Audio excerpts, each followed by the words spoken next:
네, 오늘 제가 제목을 잘못 올린 것 같습니다. 더욱 기뻐하고 기뻐합시다 하는 제목이거든요. 빌립보서 1장 12절에서 18절 말씀입니다. 오늘 더욱 기뻐하고 기뻐합시다 하는 말씀입니다. 2023년 오늘 세 번째 주일이죠. 어느덧 이렇게 세 번째 주일을 또 맞이한 것 같습니다. 그리고 한 주 한 주 지나가다 보면 2023년 끝나고 2024년을 맞이하게 될 것입니다. 인생은 화살처럼 순식간에 지나간다고 합니다. 그러므로 우리가 하루하루 하나님께서 주신 귀한 시간임을 알고 또 소중하게 생각하고 또 감사하며 특히 또 사랑하며 살아가고 무엇보다도 기뻐하며 살아가는 우리 성도님들이 되시기를 바랍니다. 이런 말이 있습니다. 오늘 흘리는 땀은 우리 인생을 성공하게 할 수는 있지만 항상 행복하게 하지는 못한다 하는 말이 있습니다. 즉 성공과 즉 소유와 또 행복은 일치하지 않는다고 하는 것이죠. 신명기 10장 13절의 말씀에 이런 말씀이 있죠. 내가 오늘 네 행복을 위하여 네게 명하는 여호와의 명령과 규례를 지킬지어다. 무엇을 위하여? 네 행복을 위해서. 하나님께서는 우리가 행복하게 살기를 원하시죠.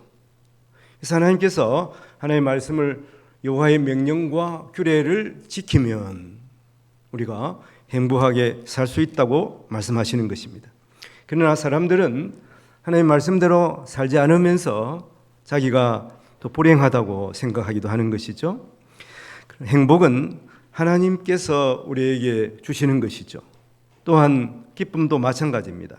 그러므로 하나님이 주시는 기쁨으로 충만할 때 우리 마음이 더욱 기쁘게 되고 또 행복한 삶을 살 수가 있게 되는 것입니다.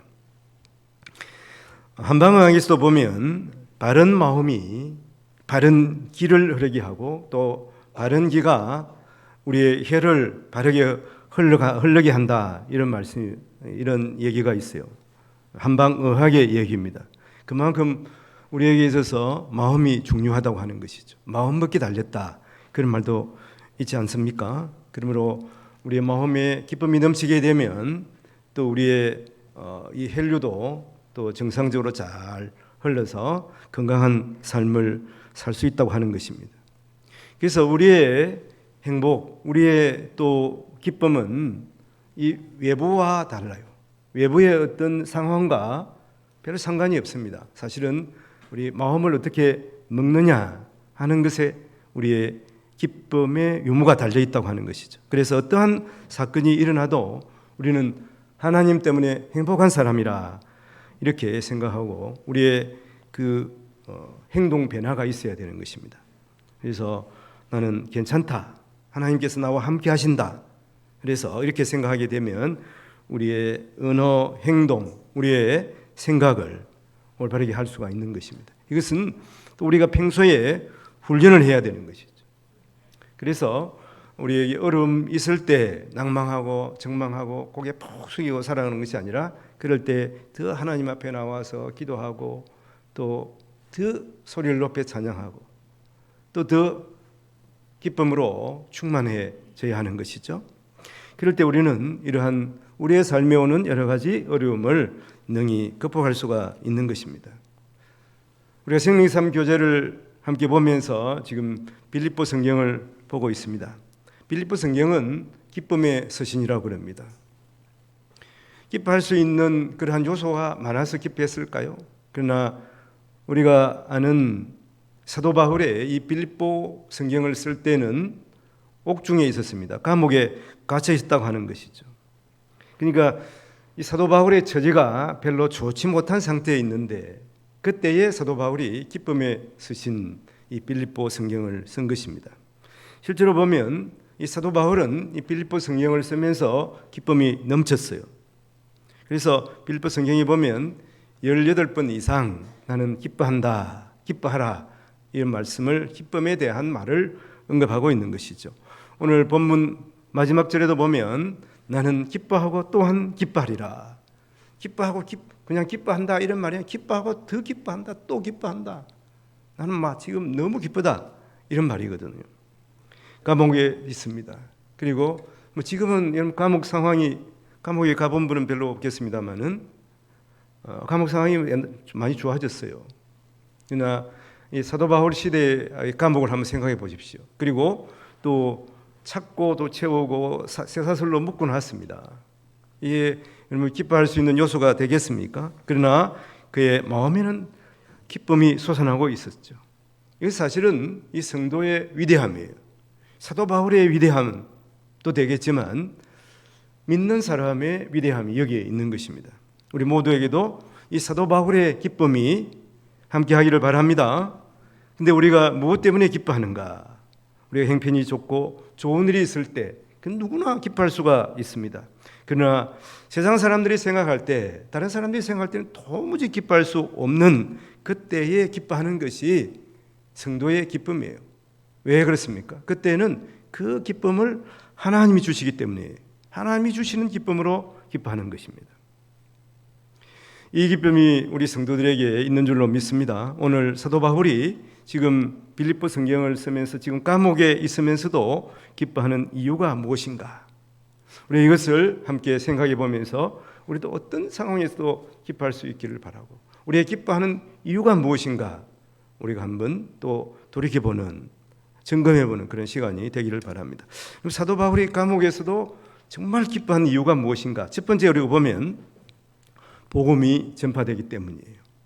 오늘 12절 말씀에 이런 말씀이 있습니다. 형제들아, 내가 당한 일이 도리어 복음 전파의 진전이 될 줄을 너희가 알기를 원하노라. 내가 당한 일이 뭐겠습니까? 사도 바울이 지금 감옥에 갇힌 것을 말한 것이죠. 그런데 이것 때문에, 내가 감옥에 갇힌 것 때문에 도리어 복음 전파의 진전이 되었다. 복음이 더 활발하게 전해졌다고 하는 말이죠. 그래서 사도 바울은 감옥에 있지만 예수 그리스도의 복음이 전파되는 걸 생각하니까 기쁨이 넘치게 되는 것입니다. 감옥에 있는데 어떻게 이렇게 기뻐할 수가 있을까? 그리고 감옥에 있는데 어떻게 복음이 전파될 수가 있을까? 여러분, 감옥에, 사실 목사가 감옥에 갇혔다 그러면 성도들 어떻게 했습니까? 이 마음이 위축되고 그렇지 않겠습니까? 그러나 이 빌립보 교회에서도 특히 그렇고, 이거 사도 바울이 감옥에 갇힌 것 때문에 하여튼 그 당시에 성도들이 더 복음 전파에 열심히 있었다 하는 것이죠.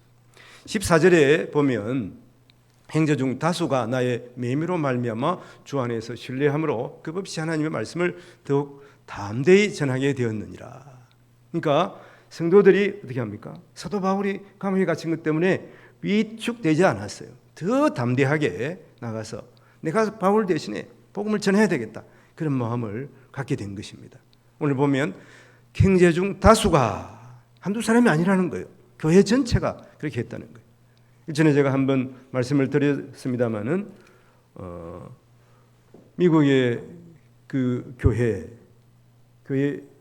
이름이 갑자기 생각이 안 납니다마는 다니엘 그 기도회에서 그 목사님이 그렇게 증언했거든요.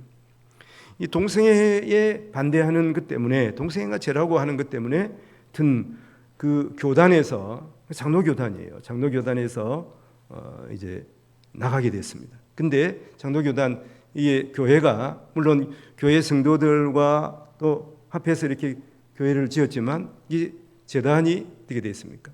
이게 법인으로 되어 있기 때문에 교단의 재산이 되어 있거든. 그래서 교단에서는 그러면 교회를 그냥 두고 나가라 이렇게 한 거예요. 그 당시에 교회 하여튼 건물이 하여튼 120억 정도 됐다. 그런데 목사님이 그렇게 결단한 거예요. 뭐 법정으로 소송을 하면은 반 이상은 받을 수가 있다고. 그러나 깨끗하게 포기하고 교회를 포기하고 나갔어요. 어떻게 됐겠습니까? 한겨울에 교회를 포기하고 나갔는데 옆에 학교를 빌려서 예배를 드리는데 평소보다 더 성도들이 많이 왔다는 거예요. 평소에 잘 안 나오던 성도들까지 나왔어요. 왜 그러냐 하니까 우리가 이런 목사님의 이 결정에 우리가 힘을 보태야 된다. 하여튼 뭐 단순한 생각이죠. 그렇게 해서 그 교회가 전에보다 훨씬 부흥하게 되었다. 이런 목사님의 간증이 있었습니다. 이게 사실이에요. 사도 바울이 감옥에 갇힌 것 때문에 성도들이 위축되는 것이 아니라 더 열심으로 복음을 전했다고 하는 거예요. 나가서 전도했다고 하는 것입니다. 그래서 형제 중 다수가 복음을 전하는 일에 동참하게 된 것이죠. 하나님의 역사는 이렇습니다. 반전의 역사가 있는 거예요. 핍박이 있고 어려움이 있을수록 이 복음이 더욱 왕성하게 전해지게 됩니다. 이것이 기독교의 역사입니다. 순교자의 피는 마치 씨앗처럼 뿌려진 그곳에 교회가 서고 더욱더 흥황하게 되는 것이죠. 믿음의 사람은 더 비장하게 복음의 전사로 변모하게 되는 것이죠. 그래서 디모데후서 1장 7절에 보면 하나님이 우리에게 주신 것은 두려워하는 마음이 아니요 오직 능력과 사랑과 절제하는 마음이라고. 하나님께서는 결코 우리에게 두려워하는 마음을 주시는 것이 아니에요. 더욱 하나님의 말씀으로서 우리가 더 용기를 얻고 담대하게 되는 것입니다. 혹시 우리 가운데 어떤 두려움이 있습니까? 그 두려움은 마귀 사탄이 준 거예요. 아니면 죄로 말미암은 두려움일 수가 있습니다.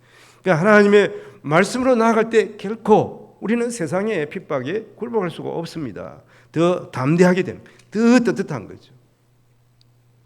그래서 우리는 어떤 환난이나 핍박이 와도 그것 때문에 절망할 수가 없는 사람들이에요. 이것이 그리스도인의 정체입니다. 하나님은 우리가 알지 못하는 방법으로 분명히 하나님의 놀라우신 역사를 이루어 가시기 때문에 그렇습니다. 그리고 중요한 것은 사도 바울이 감옥에 갇혔다고 할 사도 바울이 생각할 때도 내가 나가서 복음을 전하지 않으면 어떻게 될까 걱정은 했었겠죠. 그렇지만 다른 사람들 더 많이 붙여서 복음을 전하게 하신 거예요. 그래서 꼭 내가 해야 된다 그것이 아니에요. 내가 없어도 하나님의 일은 또 흥황하게 이루어지는 것을 우리가 알아야 하는 것입니다. 때로는 하나님은 전혀 기대하지 않는 그 사람을 통해서 하나님이 일을 이루어 가시고 또 채우시는 거예요. 이것은 성령 하나님이 하시는 거예요. 내가 하는 것이 아니죠. 성령 하나님이 하시기 때문에 누구를 통해서도 그 사람이 성령 충만하게 하셔서 그 일을 행하시는 것이죠. 늘 우리는 그러므로 겸손한 마음으로 주의 일에 동참하게 된 것을 감사하며 살아가야 되는 것이죠. 또한 우리가 그 서로를 존귀하게 여기면서 함께 신앙생활을 해야 되는 것입니다. 지금 믿음이 좀 연약하고 부족하다. 그래도 하나님께서 언제 쓰실 줄 몰라요. 언제 그 청년을, 그 학생을 하나님께서 성령 충만하게 해가 지혜롭게 하셔가지고 쓸지는 알 수가 없습니다. 그냥 우리가 해야 할 일은 또 그 믿음 연약한 사람을 위해서 더 기도하고 또 기다려주는 것이 또 중요하죠. 그래서 오늘 13절에 보면 이러므로 나의 매임이 그리스도 안에서 모든 시대왕과 또 그 밖에 모든 사람에게 나타났다고 이렇게 말합니다. 나의 매임, 지금 감옥에 있는 거죠. 감옥에 있기 때문에 누구를 만납니까? 그 감옥에서 사도 바울이 도망갈까? 사도 바울 지킨 사람이 있잖아요. 그게 이제 시위대입니다. 시위대. 사도 바울이 감옥에 있기 때문에 그 군병, 그 로마 병사겠죠. 로마 병사를 만날 수가 있는 거예요. 그 사람에게 사도 바울이 복음을 전했다고 하는 것이죠. 그래서 그 사람들이 예수님을 믿고 그 사람이 또 항상 거기에 있습니까? 또 뭐 다른 데 전출을 가거나 또 로마로 가거나 아니면은 또 왕의 시대가 되어가지고 그 왕의 뭐 어떤 경호를 하는 일을 하게 되지 않겠습니까? 실제로 보면 초대교회 역사에서 이렇게 급변하게 이 그리스도 교가 이 로마의 국교가 된 이유가 있어요. 그게 뭐냐 하면 귀족들이 예수를 믿, 귀족보다도 귀족들 부인들이 예수를 믿어서 남편에게 전하고 그래서 우리가 알다시피 그 왕이 예수를 믿어서 국교로 선포한 거 아니겠습니까? 이러한 일들이 어디에서부터 시작이 되겠습니까? 전혀 예수 믿을 것 같지 않은 그 로마 군병들, 자기들을 괴롭히고 힘들게 하고 잡아 죽이는 그 군병들에게 복음을 전해서 이 놀라운 일들이 일어나게 된 것을 우리가 성경에서 볼 수가 있습니다. 이런 빌립보 교회의 개척도 마찬가지. 빌립보 교회가 여러분 생겨날 때를 한번 생각해 보십시오. 이게 사도행전 16장에 있습니다. 우리가 거기 보면 사도 바울이 복음을 전하다가 어떤 그 귀신 들린 여자를 고쳐주죠. 귀신 들린 여자가 고침을 받으니까 결국 그 여자 때문에 여하튼 돈을 벌던 이 주인들이 사도 바울을 고소한 거예요. 그 사도 바울이 감옥에 갇혔습니다. 감옥에 갇혔는데 한밤중에 기도하는 거예요. 한밤중에 찬송을 하는 거예요. 그러자 지진이 일어나고 또 손발 묶인 또 이 사슬 착고가 다 풀려났습니다. 나중에 이 사실을 안 간수가 어떡합니까? 나는 죽었구나.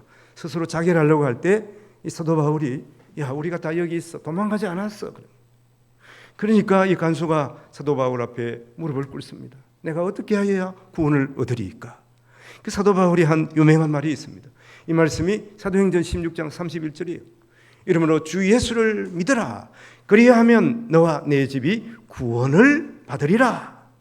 그래서 이 간수가 예수를 믿었어요. 자기만 믿은 것이 아니에요. 자기 온 가족들과 함께 예수를 믿고 빌립보 교회의 처음 성도가 되게 된 것입니다. 이러한 일이 빌립보 교회에서 있었다고 하는 것입니다. 헬렌 켈러는 이런 말을 했습니다.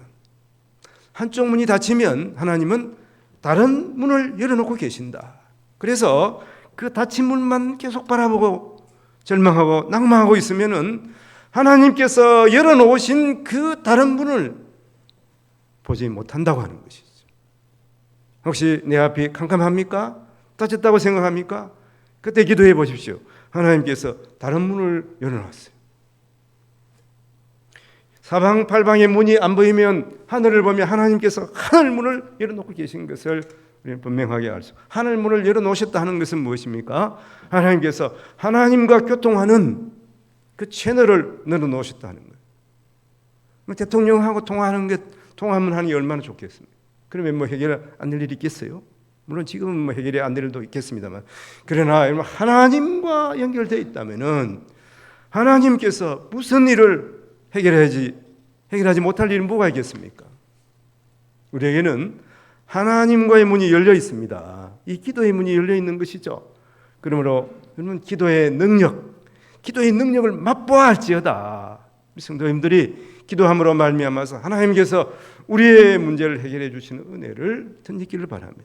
하나님께서는 우리의 문제를 직접적으로 물질의 문제, 우리 장로님 기도했습니다만은 또 병이 낫는 놀라운 역사들 하나님께서 이루어 주세요. 능력이 있으시기 때문에 그렇습니다. 그렇지만 그 먼저 우리가 기도할 때 하나님께서 우리에게 이루어 주시는 놀라운 변화가 있습니다. 그것이 그때 기도함으로 말미암아서 근심 걱정을 내려놓게 하는 거예요.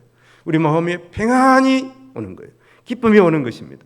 먼저 이런 변화가 우리 마음에 일어나는 것이죠. 그래서 하나님께서는 모든 문제를 해결해 주시는 것입니다. 우리는 그러므로 기도하면서 항상 긍정적인 생각을 가져야 되는 것이죠. 하나님이 허락하신 환경이라고 한다면은 하나님께서 그 일을 통해서 반드시 해결해 주시고 또 그 일을 해결할 수 있는 사람을 만나게 해주시는 거죠. 소망된 미래를 주시기 위해서 하나님께서는 때로는 우리의 앞길이 막힌 것처럼 보이게 하시는 거예요. 하나님을 더욱 의지하게 하시는 것입니다. 하나님 앞에 더욱 기도하게 하시는 것이죠. 하나님께서 그 문제를 해결하실 것을 우리에게 알게 하시는 것입니다. 그러므로 우리는 하나님께서 하실 일을 기대하면서 기도하고 무엇보다도 기쁨이 넘치는 성도들이 되기를 바랍니다. 사도 바울은 감옥에서 기뻐했어요. 왜 기뻐했습니까? 자기가 감옥에 갇혔는데도 하나님의 복음이 편만하게 흥황해서 온 세상 사람들에게 전해지는 것이죠. 그래서 이 복음이 전해지는 것을 사도 바울은 너무나 기뻐할 수가 있었다고 하는 것이죠. 두 번째는 또 뭐냐 하면 이 하나님의 복음을 자기가 증명할 수가 있었다. 변증할 수가 있기 때문에 사도 바울은 기뻐했습니다. 오늘 16절 말씀인데요. 이들은 내가 복음을 변증하기 위하여 세우심을 받은 줄을 알고 사랑으로 하나. 이 변증한다 하는 말은 확신을 가지고 체계적으로 설명하고 그것을 증명한다 하는 말입니다. 외부의 공격과 고소로 인해서 사도 바울은 마음속에 더 분명한 그러한 복음의 증명을 가질 수가 있다고 하는 것이죠. 사도행전에 보면 사도 바울은 예루살렘에서 유대인들에 의해서 고소를 당하고 가이사라로 압송이 됩니다.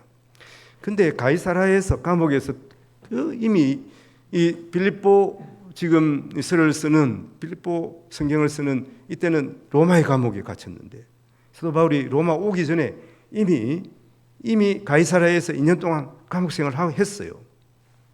우리 이것을 생각해 보면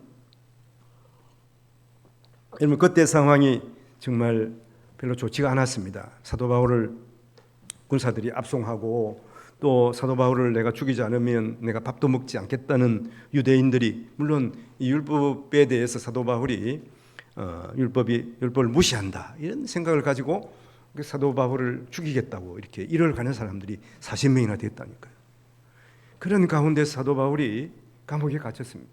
근데 그 당시에 이제 그 지역을 관할하는 총독이 벨릭스라고 하는 사람인데 이 사람은 돈을 좋아하는 사람이에요. 그래서 사도 바울이 어떤 사도 바울의 어떤 소문이 났냐 하면 사도 바울이 이 예루살렘 교회를 돕기 위해서 이미 마게도냐 지역 또 지금 이제 유럽 지역이에요. 그 지역을 다니면서 성도들이 헌금한 것을 가지고 예루살렘으로 왔거든. 그래서 예루살렘에 있는 그 예루살렘 교회를 도왔습니다. 한두 푼 도왔겠어요? 지금으로 보면 뭐 여러 수십억, 수백억이 될 수도 있습니다. 그 성도들이 헌금을 해가지고 하여튼 예루살렘 교회를 도운 것입니다. 이 소문이 난 거예요. 그래서 사도 바울은 엄청 돈이 많다. 이런 생각을 가지고 벨릭스가 어떻게든 사도 바울에게 돈을 좀 뜯어낼까. 그래서 일부러 석방을 안 하고 감옥에 가둬놓은 거예요. 그 사도 바울의 기분이 어떻겠습니까? 야, 참 내가 하나님의 일을 하고 복음을 전하려고 했는데 어떻게 지금 감옥에 2년 동안 있는가 이런 생각을 하지 않겠습니까? 그러나 사도 바울은 이 가이사라에서 감옥에 있을 때 분명한 복음의 정체성을 가지게 되었습니다. 그래서 이 사도행전 22장에서 26장에 있는 사도 바울이 감옥에 갇히고 거기에서 생활하는 가운데 사도 바울은 두 번이나 고백을 하는 거예요. 내가 어떻게 예수 그리스도의 복음을 받게 됐는지 그것을 증명하는 그런 내용이 있습니다. 그리고 실제로 이때의 이 법정에서 이 벨릭스 총독과 아그리파 왕이 사도 바울을 신문한 내용이 있습니다. 그 사도행전 26장에서 보면 그런 말씀이 있어요. 사도 바울이 내가 어떻게 복음을 받았는가 소상하게 설명하고 있어요. 사도행전 26장 23절에 보면 곧 그리스도가 고난을 받으실 것과 죽은 자 가운데서 먼저 다시 살아나서 이스라엘과 이방인들에게 빛을 전하리라 함이니이다. 분명한 복음의 정체성을 왕에게 또 벨리스 총독에게 지금 말하고 있는 것이죠. 이 말을 듣고서 이렇게 말하면서 총독 앞에 다시 이런 말을 합니다. 26장 26절에 보면 왕께서는 이 일을 아시기를 내가 왕께 담대히 말하노니 이 일에 이 말을 하니라 하면서도 이 말을 하지 이 일을 하나라도 아시지 못함이 없는 줄 믿나이다. 이 일은 한쪽 구석에서 행한 일이야. 예수 그리스도께서 십자가에 죽으시고 부활하신 것은 이미 많은 사람들이 알고 있어요. 사도 바울이 말하기를 이 일에 대해서는 나중에 보면 이미 많은 사람들, 이 자리에 있는 반 이상이 이 사실을 알고 있다. 이렇게 설교하는 내용도 있습니다. 그래서 이 일은 한쪽 구석에서 일어난 일이 아니에요. 예루살렘 그 명절에 많은 사람들이 모인 수많은 사람들이 이미 예수 그리스도께서 십자가에서 죽으시고 그리고 부활하신 사실을 알고 있다. 이렇게 분명하게 사도 바울이 말하고 있는 것입니다. 그리고 이 일은 왕도 알고 있지 않느냐 이렇게 지금 말하고 있는 것입니다. 그래서 아그리파 왕이 이런 말을 합니다. 네가 지금 내가 너를 신분하고 있는데 네가 나를 그리스도인 되게 하려고 지금 전도하는 것이냐 이렇게 말하고 있습니다. 거기에 대해서 사도 바울이 이렇게 말합니다. 사도행전 26장 29절 말씀을 보면 바울이 이르되 말이 많으나 적으나 당신뿐 아니라 오늘 내 말을 듣는 모든 사람도 다 이렇게 결박된 것 외에, 지금 사도 바울은 지금 결박되어서 지금 신문을 받고 있잖아요. 내가 지금 결박된 것 이외에는 나와 같이 되기를 원하나요? 나와 같이 예수 믿고 구원받기를 바랍니다. 이렇게 지금 사도 바울이 신문을 당하면서 복음을 전하고 있는 것입니다. 지금 누가 신문을 하고 있는 거예요? 누가 신문을 당하고 있는 것입니까? 사도 바울이 신문을 당하는 것 같지만 사도 바울이 지금 분명한 사실을 가지고, 확신을 가지고 이 복음의 사실을 지금 증명하고 있는 거예요. 변증하고 있는, 누구에게? 지금 왕에게, 지금 총독에게 그 말을 하고 있는 것입니다. 사도 바울은 가이사라에서 2년 동안 감금을 당했지 않습니까? 사도 바울은 그 감옥 생활을 하면서 너무나 생각이, 내가 지금 나가서 복음을 전해야 되는데, 이렇게 생각을 했을 것입니다. 그러나 사도 바울은 이 기간 동안에 복음을 체계적으로 정리할 수가 있었던 것입니다. 그 사도 바울의 이러한 서신서에 나타나는 이 주옥 같은 변증서가 바로 사도 바울이 가이사라 이 감옥에서 2년 동안 있으면서 체계적으로 자기가 이제 그것을 나타내고 또 그것을 이제 쓰게 된 것이죠. 마음에 확정하게 된 것을 우리가 알 수가 있습니다. 그 사도 바울은 세상의 것들을 배설물로 여기고 예수 그리스도의 표대를 세우는 계기가 된 것이 아마 이 가이사라 감옥에서 2년 동안 있으면서 이 일을 행하지 않았을까 그렇게 생각합니다. 빌립보서의 다음 3장에서 그 말을 분명하게 말씀하고 있어요. 하나님은 자기 백성들을 연단하십니다. 대표적인 예로 이스라엘 백성들을 보십시오. 이스라엘 백성들은 광야에서 40년 동안 하나님의 인도를 받지 않았습니까? 그때 불기둥과 구름기둥으로 그 백성들을 하나님께서 인도하여 주셨어요. 불기둥과 구름기둥이 일어나면 그들은 움직여야 하는 거예요. 어떤 경우에는 한 곳에서 한 달 동안 있었습니다. 움직이지 않아요. 그러면 있어야 돼요. 그리고 어떤 경우에는 1년 동안 그 불기둥, 구름기둥이 그 자리에 있는 것입니다. 근데 어떤 날은 오늘 지금 여기로 불기둥이 인도해가지고 왔는데 그 다음날 아침에 일어나니까 불기둥, 구름기둥이 움직이기 시작하는. 그러면 성도들이 어떻게 해야 됩니까? 이스라엘 백성들이 텐트를 쌓아야 되는 거예요. 하나님의 인도하심에 대한 이러한 훈련입니다. 그래서 그들은 40년 동안 훈련을 받고 드디어 가나안 땅에 들어가게 되는 것이죠. 하나님의 백성으로 살아갈 수가 있는 것이죠. 물론 여러분 그곳에서도 또 하나님께서 훈련하십니다. 그곳에서도 40년 동안 훈련받았는데도 백성들은 또 하나님을 원망하기도 하고 이스라엘 지도자를 원망하면서 하나님의 속을 태우기도 합니다마는, 그러나 이스라엘 백성들은 40년 동안 훈련받아서 하나님의 백성의 길을 가게 되는 것을 분명히 우리가 알 수가 있습니다. 자, 한번 성경에 보면 이런 말이 있어요. 부지런한 자는 성공한다. 그러나 조급한 자는 망하느니라. 부지런한 자는 성공하니까 그 다음에 게으른 자는 망하리라 이렇게 말해야 되는데 그렇게 말하지 않아요. 부지런한 자의 반대되는 개념이 물론 게으른 자일 수가 있지만 조급한 자라는 거예요. 조급한 자는 실패할 확률이 게으른 자보다 더 많습니다. 우리의 삶에서 이 조급함을 내려놓아야 하는 거예요. 그러나 생각해 보면 이런 부지런한 거하고 조급한 거하고 비슷합니다. 비슷해요. 우리가 잘 구분을 해야 하는 것입니다. 그래서 우리의 삶에 있어서 나는 부지런하게 일을 해야 되지만 조급하지는 말아요. 그러기 위해서는 어떻게 해야 됩니까? 기도해야 됩니다. 기도하고 움직여야 돼요. 또 기도하고 결말이 안 나면 또 기도해야 돼요. 어떤 사람들은 왜 그렇게 굶떠냐? 왜 그렇게 빨리 하지 않아? 여러분 그렇게 할지라도 확신이 서지 않으면 또 기다리고 또 기도하고 또 기다리고 또 기도해야 돼요. 중요한 것은 우리의 삶에 있어서 어려운 상황, 힘든 상황, 그 상황을 버리거나 잊어버려야 하는 고통의 순간만이 아니라고 하는 것을 분명히 우리가 알아야 하는 것입니다. 우리는 이러한 고난을 통해서, 이러한 어려움을 통해서 더 순결하고 더 깊은 신앙으로 변모할 수 있는 기회임을 알아야 되는 것입니다. 고난의 용광로를 통해서 순결한 세부치가 탄생하는 것입니다. 우리나라를 한번 생각해 보십시오. 지금 대한민국 처한 상황이 만만하지가 않습니다. 그러면 세계적인 코로나 위기, 또 전쟁, 이것은 끝난 것이 아니에요. 기후 위기가 닥치고 있습니다. 미국은 홍수, 강추위, 무더위, 가뭄 등으로 산불 등으로 인해서 1년에 소비되는 돈이 600조가 넘는다. 600조. 엄청 생각도 할 수 없는 엄청난 돈이에요.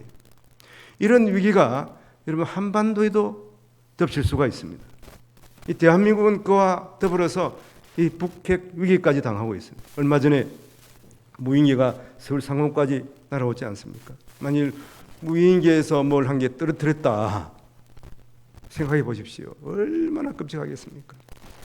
이태원에서 그 수많은 인파들이 모여서 압사되는 사고까지 있었어요. 지금 서울에 같은 그 지하철 교차로 가면은요, 그런 사람들이 아침마다 움직입니다. 아침마다 발을 함부로 떼기가 힘들 정도로 사람들이 확 몰려갔다가 몰려와요. 위기가 바로 우리 앞에 있습니다. 어떤 일이 일어날지 우리가 알 수가 없는 거예요. 그러므로 우리는 긴장감을 가지고 살아야 되는 거예요. 무엇보다 우리 성도들은 기도해야 하는 것입니다. 하나님을 의지해야 되는 것이죠. 이 모든 위기에서 우리를 구원하실 분, 바로 그분이 하나님뿐이심을 우리가 고백하면서 우리가 하루하루 하나님 앞에 감사하면서 기뻐하면서 살아가야 하는 것입니다. 지금은 위기의 때입니다. 특히 대한민국 위기의 때예요. 여러분, 교회도 위기의 때입니다. 지금 아시다시피 이 동성애 그리고 또 차별금지법, 그런 것이 지금 막 통과되려고 하는 위기 상황에 있습니다. 미국은 이미 연방정부에서 동성애 결혼을 허용했어요. 여러분, 유럽은 이미 10년 전에 이 모든 일이 이루어졌습니다. 이 대한민국, 어떻게 보면 대한민국 단체 중에서는 교회만이 이 동성애가 죄다, 잘못이다 지금 주장하고 있는 거예요. 언제 이게 무너질 줄 모릅니다. 미국 교회 때문에 더 신앙심이 대단한 것 같이 보이는 사람, 더 큰 단체가 있어요. 미국에 뭐 장로교, 새벽기도에서 이야기했습니다. 장로교 있고 또 뭐 감리교 있고 이미 넘어갔습니다. 대부분 물론 그 안에 뭐 몇 분은 안 그렇습니다만은 이미 동성애 다 허용했어요. 그리고 미국에서는 가장 보수적인 기독교 단체가 침례교예요. 침례. 그리고 미국에서 장로교보다 더 큽니다. 침례교가. 이 침례교도 이 동성애를 막지는 못했습니다. 얼마나 이 마귀 사탄의 악한 그러한 이런 계책이 지금 이 세상을 휩쓸고 있는지 모릅니다. 우리가 이럴 때 정신을 바짝 차려, 성도들이 정신을 바짝 차려야 돼요. 그래서는 기도해야 되는 거예요. 금요 기도에 나와서 기도하십시오. 부르짖어 한번 기도해 보십시오. 하나님께서 우리에게 확신을 주시는 거예요. 하나님께서 우리에게 너희에게 참 기쁨이 뭐냐? 너는 무엇을 기뻐하고 살아가느냐? 무엇이 너희에게 참 소망을 주느냐? 기도를 통해서 하나님께서 우리에게 묻고 있는 것입니다. 그때 우리는 고백할 수가 있어요.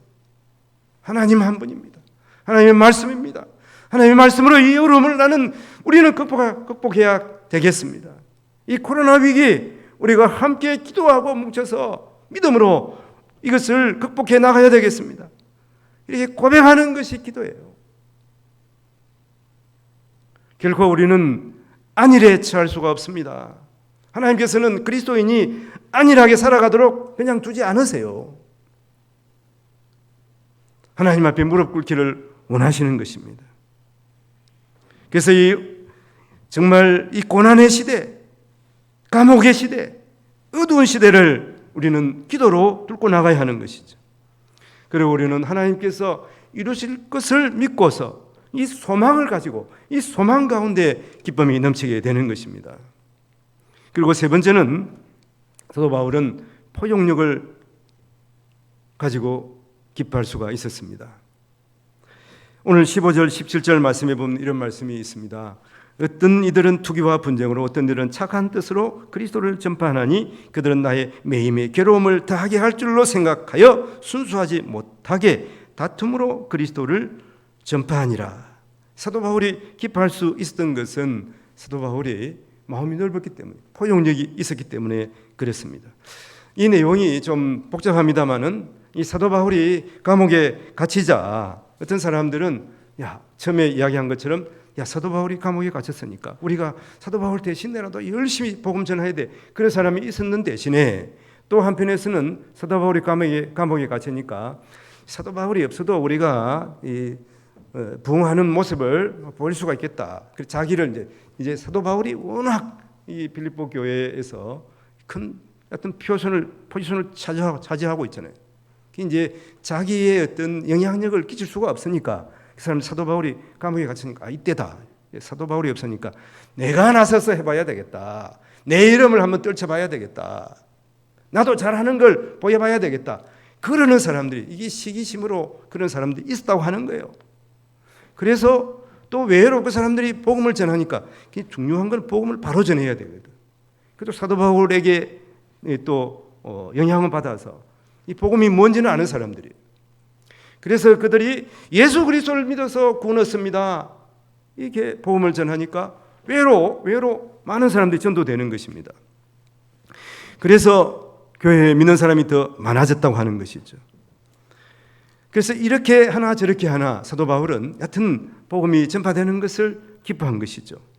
그래서 18절 말씀에 보면 그러면 무엇이냐, 끝으로 하나 참으로 하나 무슨 방도로 하든지 전파되는 것은 그리스도이니 이로써 나는 기뻐하고 기뻐하리라. 나는 내가 감옥에 갇혀서 또 그걸 또 계기로 해서 자기가 더 이제 나서서 해보겠다고 이렇게 하는 사람이 있든지 말았든지 간에 하여튼 복음이 전해지는 것, 이것을 나는 기뻐하고 기뻐한다, 이렇게 말하고 있는 것입니다. 그렇습니다. 인간의 욕심이나 명예보다 그리스도를 마음에 품고 사랑하는 사람, 이 사람이 마음이 넓고 또 자유로운 사람이에요. 여러분, 태양빛을 본 이후로는 사람이 촛불로 싸우지 않는 것입니다. 그리고 영원한 삶을 바라보는 자는 우리의 짧은 인생의 삶에 너무 연연해야 하지 않는 것입니다. 그 사도 바울은 이런 말을 하는 것이죠. 골로새서 3장 1절에 보면 그러므로 너희가 그리스도와 함께 다시 살리심을 받았으면 위의 것을 찾으라. 거기는 그리스도께서 하나님 우편에 앉아 계시느니라. 이렇게 말합니다. 우리를 위해서 죽으시고 부활하신 예수 그리스도, 하나님 우편에 앉으신 예수님을 바라보면서 그분을 닮고 포용하고 사랑하며 살아가는 우리 성도들이 되시기를 바랍니다. 왜냐하면 내가 본래 넓은 마음이 있었던 것이 아니에요. 예수 그리스도를 닮아가기 때문에 그렇습니다. 예수님께서 십자가에 못 박히실 때 어떻게 했습니까? 자기를 못 박는 그 사람들을 바라보면서 예수님께서는 주여 하나님 앞에 기도합니다. 저들의 죄를 용서하여 주옵소서. 저들이 모르고 그러는 것입니다. 이렇게 기도하지 않습니까? 이걸 닮은 사람이, 정확하게 닮은 사람이 스데반이에요. 스데반이 복음을 전할 때 사람들이 이를 갈다가 돌을 던지기 시작합니다. 사도 바울이 지금 돌에 맞아 죽어가고 있어요. 그러면서 하는 말이 사도행전 7장 59절 60절입니다. 거기 보면 그들이 돌로 스데반을 치니 스데반이 부르짖어 이르되 주 예수여 내 영혼을 받으시옵소서 하고 무릎을 꿇고 크게 불러 이르되 주여 이 죄를 그들에게 돌리지 마옵소서. 예수님이 십자가에서 하신 기도를 그대로 따라하고 있습니다. 예수님을 닮아간 거죠. 우리가 다음 주에 다시 한번 살펴보겠습니다만은 빌립보서 2장 5절에서 8절에 보면 너희 안에 이 마음을 품으라. 곧 그리스도 예수의 마음이니 그는 근본 하나님의 본체시나 하나님과 동등됨을 취할 것으로 여기지 아니하시고 도리어 자기 일을 비워 종의 행체를 가지사 사람들과 같이 되었고 사람의 모양으로 나타나서 자기를 낮추 죽기까지 복종하셨으니 십자가에 죽으심이라. 예수님께서는 낮아지시되 종이 되기까지, 우리를 위해 십자가에 죽으시기까지 낮아지셨습니다. 그래서 사도 바울은 빌립보 성도들에게 너희는 이 마음을 품으라. 예수 그리스도의 마음을 품으라 이렇게 말씀하고 있습니다. 빌립보서 1장 6절에 보면 너희 안에 착한 일을 시작하신 이가 그리스도 예수의 날까지 이루실 줄을 우리는 확신하노라. 여러분, 우리의 마음속에 기쁨을 주시고 우리 마음속에 넓은 마음을 주시는 분 하나님이 있어요. 우리로 예수 그리스도를 믿어 전도하게 하시는 분 성령 하나님이십니다. 하나님이 이 일을 시작하셨어요. 그렇기 때문에 하나님께서 반드시 이 일을 이루어 주시는 것입니다. 우리는 이런 확신을 가지고 살아가야 하는 것입니다. 우리 성도들도 뭐 어떤 상황에 있든지 기뻐하며 또 포용력을 가지고 다른 사람들에게 복음을 전하며 살아가시기를 주님의 이름으로 축원을 드립니다. 오늘 말씀 사도 바울이 기뻐한 것은 이 복음이 전파되는 것, 이것이 그의 기쁨이었어요. 그리고 복음을 확정하고 변증하는 하게 된 자기 자신에 대해 생각하니까 너무 기쁜 것입니다. 그리고 사도 바울은 넓은 포용력으로 더욱 사랑함으로 말미암아서 그의 기쁨이 넘친 것을 우리가 분명히 알 수가 있습니다. 기뻐하고 기뻐하리라. 어떤 상황에서도 기뻐하기로 결심하는 사도 바울처럼 우리 성도들도 어떤 상황에서도 예수 그리스도 믿음으로 기쁨이 넘치는 2023년 한 해 되시기를 주님 이름으로 축원을 드립니다. 기도하겠습니다. 하나님 아버지, 사도 바울은 고백합니다. 나는 기뻐하고 또 기뻐하리라. 감옥에서도 복음을 전하는 이것을 기뻐하고 또한 하나님의 말씀을 변증하게 됨을 확증하게 됨을 기뻐합니다. 그리고 예수님이 주신 마음으로 넓은 마음으로 어떤 상황에서도 복음이 전파되는 것을 기뻐하는 사도 바울처럼 우리 성도들도 어떤 상황에서도 우리의 사명을 감당하며 주의 전파자가 된 것을, 주의 말씀을 전하는 아버지 하나님의 자녀된 것을 기뻐하며 결코 이 세상에 이 기쁨을 빼앗기지 않고 살아가게 하옵소서. 감사와 고리를 주에서 구원하신 예수님 이름으로 기도합니다. 아멘. 우리 함께 일어서서 505장 찬송 함께 부릅니다.